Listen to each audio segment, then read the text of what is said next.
आगे हम लोग अगर मेडिवल को देखें तो मैंने आपको यहाँ पर मैंने नहीं बताया था आपको। यहाँ पर आप याद रख सकते हैं इमरजेंस ऑफ भक्ति मूवमेंट, जो कि 700 से ही चालू हो जाता है। जब मैंने आपको बताया कि महासामंतावाद 700 टू 900 है एडी, भक्ति मूवमेंट भी यहाँ से चालू हो जाता है 700 एडी के अराउंड।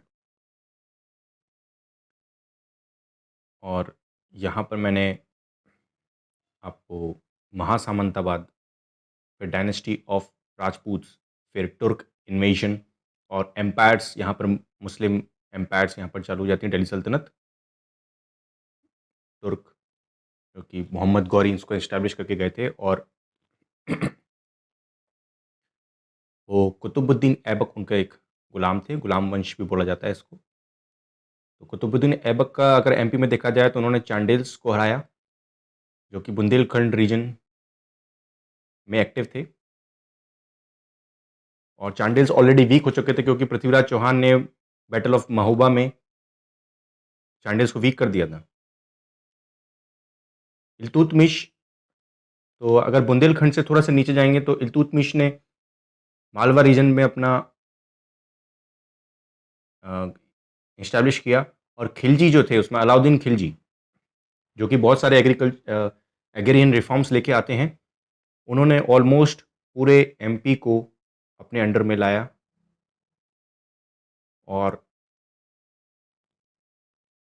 धार में, मांडू में दिलावर सिंह को अपॉइंट किया। तो मलिक गफूर इनके एक इम्पॉर्टेंट गुलाम थे और इन्होंने पूरे एक्सटेंशन किया।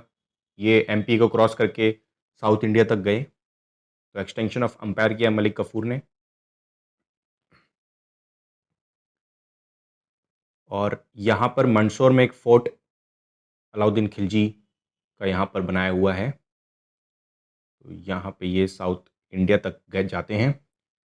तो एमपी इनके लिए इम्पोर्टेंट था, एग्रेरियन रिफॉर्म्स लेके आए थे यहाँ पर ये लोग।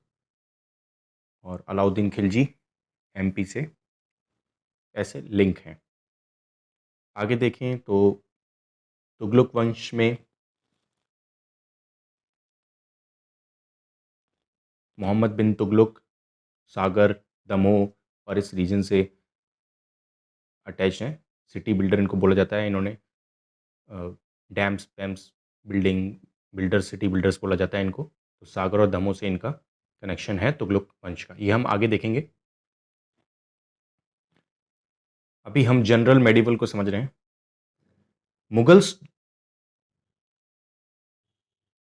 और उनके जो एक मुगल्स को, इनको आप कोड से याद रख सकते हैं भज, और ये बाबर, हुमायूं, और इनके बीच में शेर शाह, अकबर, जहांगीर, शाहजहां एंड औरंगजेब। 1707 में औरंगजेब की डेथ होती है, यहाँ से डिक्लाइन चालू हो जाता है मुगल्स का। तो भज शाह से आप याद रख सकते हैं सारे किंग्स को, और शेर शाह सूरी बीच में आएंगे हुमायूं के बीच में।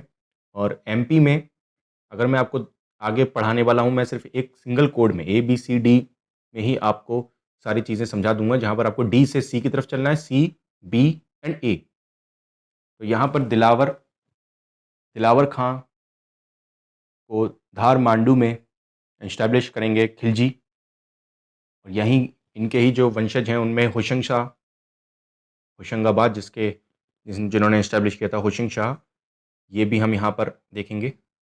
और फिर जब दिल्ली सल्तनत कमज़ोर पड़ती है तो चंदेरी के मैदेनी राय यहाँ पर इन्फ्लुएंस रखते हैं, जो कि राणा सांगा के साथ मिलके बाबर को चैलेंज करते हैं। बाबर और फिर अकबर अकबर यहाँ पर पूरी तरीके से अकबर के लिए बहुत इंपॉर्टेंट हो जाता था असीरगढ़। तो यहाँ पर ये घर कटांगा और 2 वॉर जो हैं यहाँ के करते हैं, मांडू में प्लस घर कटांगा में। तो ऐसे करके हम पूरी जो मेडिवल हिस्ट्री है एमपी की, उसको एक ही कोड में समझ लेंगे। और यहाँ पर जो वी है, वी यहाँ पर इंपॉर्टेंट एमपी के लिए नहीं है, लेकिन मैं इसमें बता देता हूँ। जब मैं मेडिवल हिस्ट्री को सिलेबस में, जो हिस्ट्री के सिलेबस में पढ़ा जाता है तो वो अलग पढ़ा जाता है। जैसे कि इसमें देखा जाता है पोर्तुगीज़ जो है मुगल्स के साथ आ गए थे यहाँ पे गुजरात की तरफ, तो पोर्तुगीज़, और प्लस यहाँ पे हम देखते हैं कि मुग़ल एडमिनिस्ट्रेशन का ये वीक का डायग्राम जो होता है वो मैं डिफरेंटली पढ़ाता हूँ, इसमें हम कवर नहीं करेंगे। एडवेंट ऑफ यूरोपियंस, और इसमें ब्रिटिशर्स सबसे इम्पॉर्टेंट, जो कि धीरे धीरे सारे भारत को मराठाओं के बाद, मैसूर, मराठा और ये सब को हराने के बाद ये बंगाल से अपना स्टार्ट कर देते हैं। थर्ड बैटल ऑफ पानीपत के बाद ये डिसाइड हो गया था कि अब ब्रिटिशर्स ही रूल कर सकते हैं। रॉबर्ट क्लाइव इनके डोल गवर्नमेंट चलाने वाले, और बैटल्स प्लासी एंड बक्सर, ये डलहौजी जो डॉक्ट्राइन ऑफ लैप्स, इसके बाद 1857 क्रांति होगी, और एंड वॉरेन हेस्टिंग, ये कुछ एबल्ड इनके गवर्नर्स थे।